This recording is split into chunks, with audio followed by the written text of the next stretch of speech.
వెంకటేశ్వర స్వామి వారి అవతారమునందు ఉన్న గొప్పతనం ఏది అంటే కేవలము ఆయన దర్శనము చేత అంత పుణ్యాన్ని సంపాదిస్తాడు. అందుకే ఆయన ఒక మాట చెప్పాడు, నేను ఎందుకు వస్తున్నాను అవతారంగా అంటే సర్వలోకములను రక్షించుట కొరకు, మోక్షమునకు మార్గమును సుగమము చేయుట కొరకు. కలియుగంలో మోక్షాన్ని పొందడం అంత తేలికైనటువంటి విషయం కాదు. కానీ ఎవరు నా యందు భక్తితో ఉంటారో, ఎవరు నా యందు ప్రీతి కలిగి ఉంటారో అటువంటి వారి పట్ల నేను సదా ప్రసన్నుడనై ఉంటాను.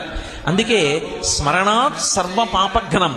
ఒక్కసారి వెంకటాచల క్షేత్రాన్ని కళ్ళు మూసుకుని ఆ 7 కొండలు తలుచుకుని, ఆ 7 కొండలు, 7 కొండల మీద ఉన్నటువంటి ఆనందనిలయ విమానం, ఆనందనిలయ విమానంలో పద్మపీఠం మీద నిలబడినటువంటి ఆ స్వామి యొక్క దివ్యమంగళ విగ్రహాన్ని, ఆ దివ్యమంగళ విగ్రహం యొక్క వైభవాన్ని, ఆయన నిలబడేటటువంటి రీతిని, ఆయన పట్టినటువంటి ముద్రల్ని ఒక్కసారి స్మరించినంత మాత్రం చేత స్మరణాత్ సర్వపాపఘ్నం ఆ స్వామి